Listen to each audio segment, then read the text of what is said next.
In the magic time of the 1980s, in the golden age of home computers, the world was fresh and new.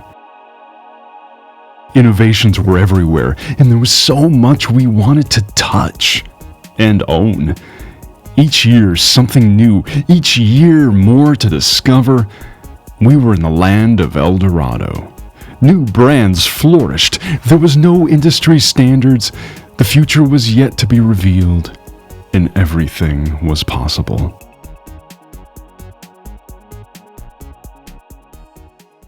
But among the assortment of cool, shiny things, not all was accessible to us. For as far as I was concerned, almost nothing was within my humble grasp. All that I could do was imagine.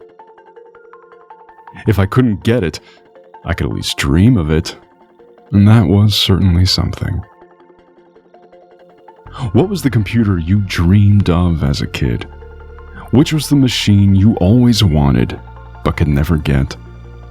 I'm not only talking about machines you saw from afar, on the cover of a magazine or in a TV ad, but never had a chance to try. I'm talking about those you had the opportunity to actually touch, to use, to enjoy, but only for a limited time, and which left you hungry for more. I'm talking about those that you knew well, but that weren't your own to power on every day as you wish, and to power off only when you had your fill. For some, it was the C64. For others, it was the Amiga. For me, it was the Atari ST. The machine many of my friends had. The machine I always wanted, but could never have. The machine which ran the games I loved the most. When the Atari ST came out in 1985, I was 10. At this time, in France, I had a friend with wealthy parents who owned a large, ancient apartment in Versailles, near the chateau.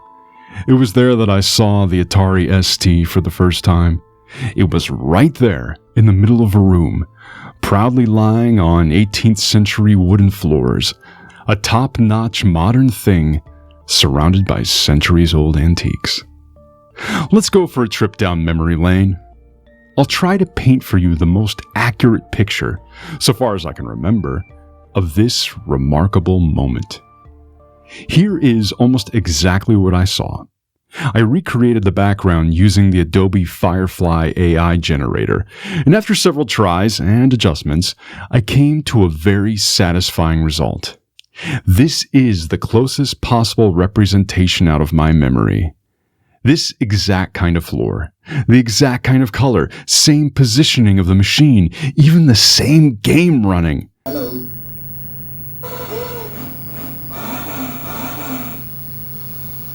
As far as I remember, the room was almost empty.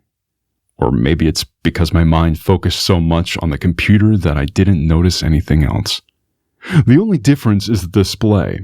This one is my SC1435, which was released about 5 years later. The machine I saw then had the standard color display, which was just a little smaller. For those who ask if the computer was created by AI, the answer is no.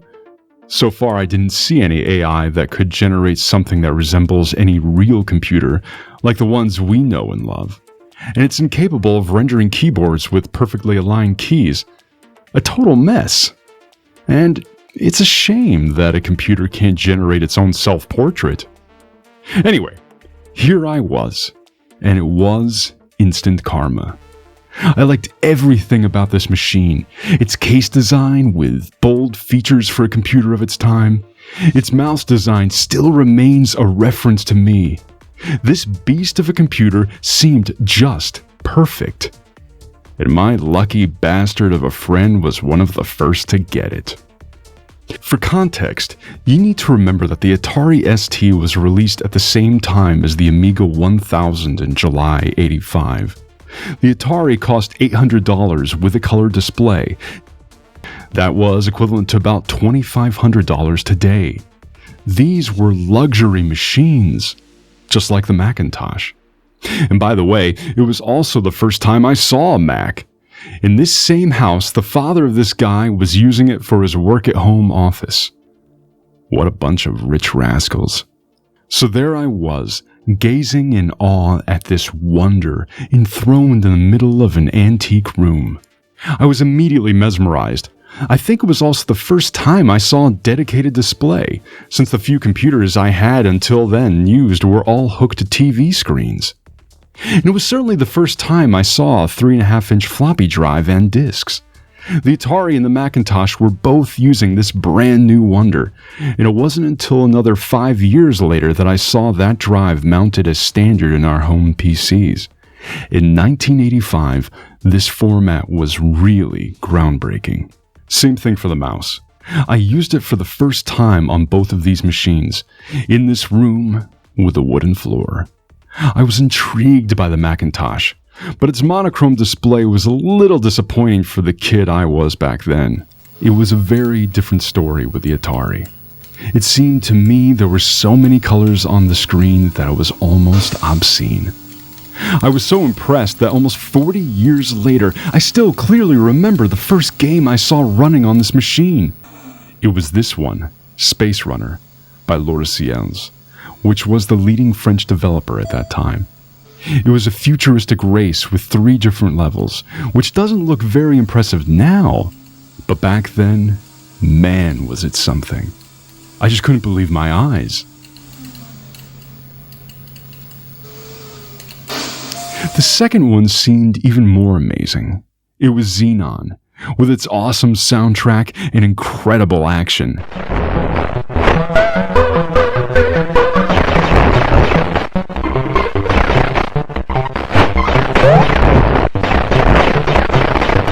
I couldn't imagine such games could exist elsewhere than in an arcade.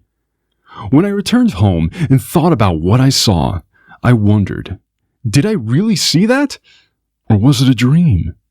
At that time, I was used to machines with only 64K of RAM. The Atari 520 ST had, at minimum, 8 times that. There was one drawback, though: the joystick. The infamous Conic Speed King and Navigator were comfortable to handle, but the fire button was awful. After 5 minutes of intense shooting, your hand was really sore.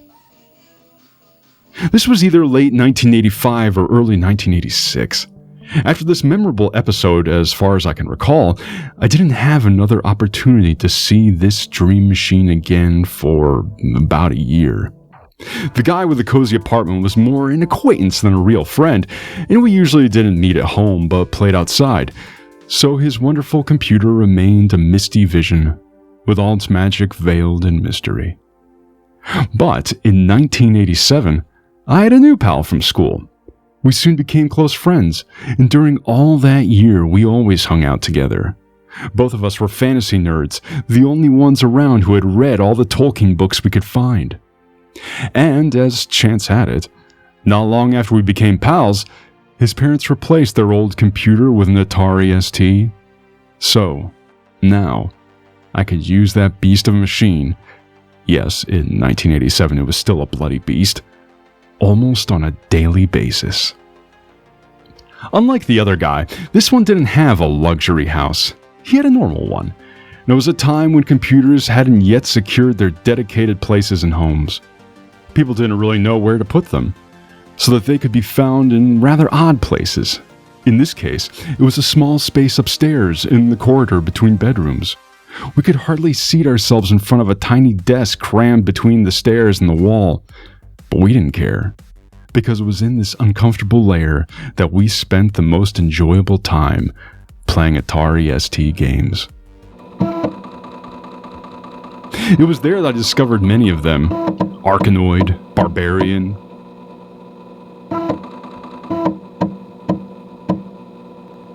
Battle Chess,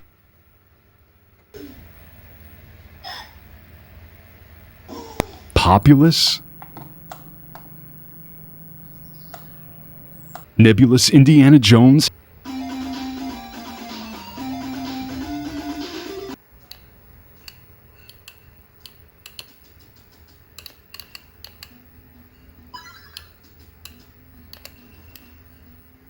Prince of Persia, R-Type.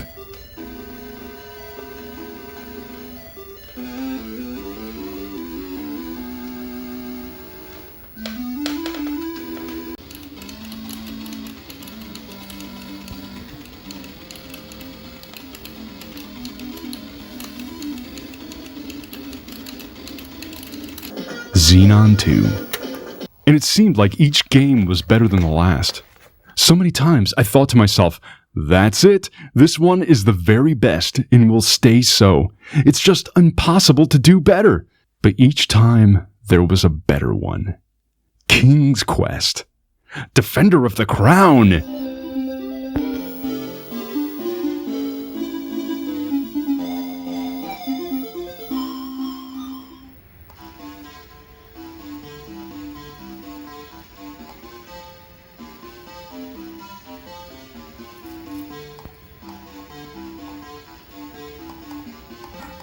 Captain Blood.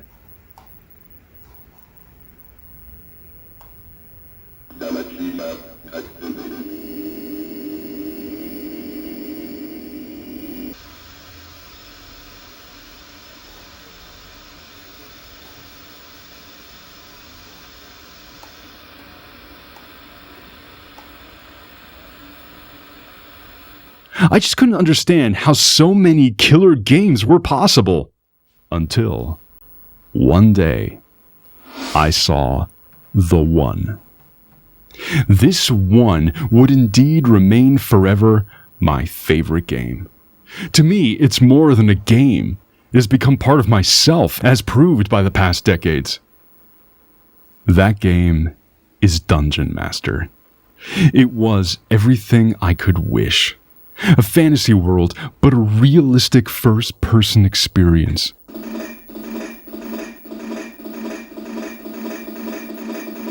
I was into role-playing games, and this was the king of them all. It was so fantastic that it was beyond words to describe my emotions. I was beside myself when playing it. There's so much to say about this game. I don't know where to begin. What I can say for sure is that it was always impersonated, but never equaled. Neither by its own sequels, Chaos Strikes Back, Dungeon Master 2, this one was a complete disaster, by the way, nor by the many Dungeon Master clones developed elsewhere. Some were really good, but none came close to the original. In a nutshell, this game crafted an entire genre, just like SimCity or Civilization. But in this case, it was also the genre I liked the most. And even beyond that, this game had something very special. Something you can feel rather than describe, and that you find only in the most outstanding works. There's so much to say about this game, but this particular video focuses on nostalgia, not technical details. That's also why we don't enter too much into details about the Atari ST itself. These have already been extensively covered by people with better technical knowledge than me, so I have nothing to add. But I do have many things to say about the Dungeon Master part, because here, it's the opposite. I think that not enough solid reviews have been published, and there's still need for a definitive video about this very special game that, in my opinion, doesn't get all the credit it deserves on YouTube. I already made a few videos dedicated to Dungeon Master on this channel about creatures, items, spells, and this game's incredible copy protection system, which was the most advanced back then.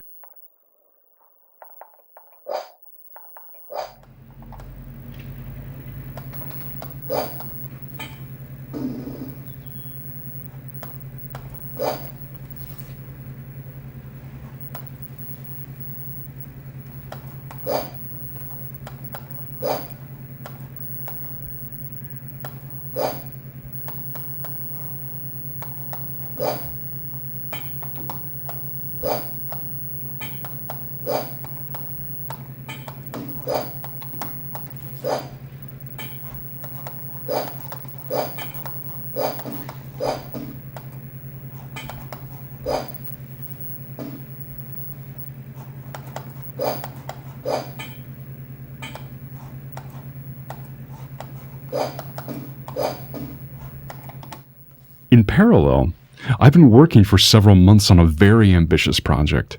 I'm in the process of filming the entire walkthrough of all 13 levels, sitting in front of my actual Atari ST, with cameras pointed at different angles. So this won't be just another emulator video as is so popular on YouTube. This is no emulation, this is the real deal. Original software on original hardware. And, as far as I know from YouTube, this video should be unique. But what directly concerns the video that you're watching now is that Dungeon Master originated on the Atari ST. It was such a success that it was soon ported to all possible computers, but we need to remember that it was first developed on the ST. The fact that the king of games was a pure ST product is a matter of pride for this machine.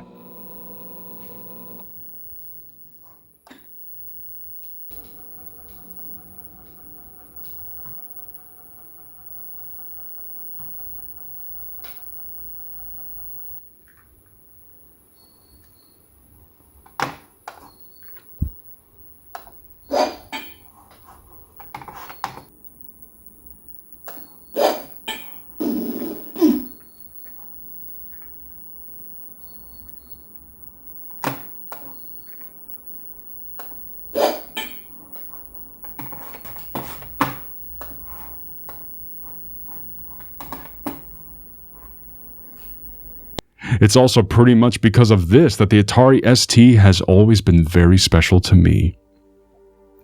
I have 4 Atari STs now, 2 520s and 2 1040s. I take great care of them and they are all in perfect working order. I had the luck to find this especially good SC1435 display that I got from a neighbor, a 5-minute drive away. I didn't have the same luck with my IBM and Commodore displays that I had to order from very far away. I played many awesome games during the past 4 decades, many legendary ones as well.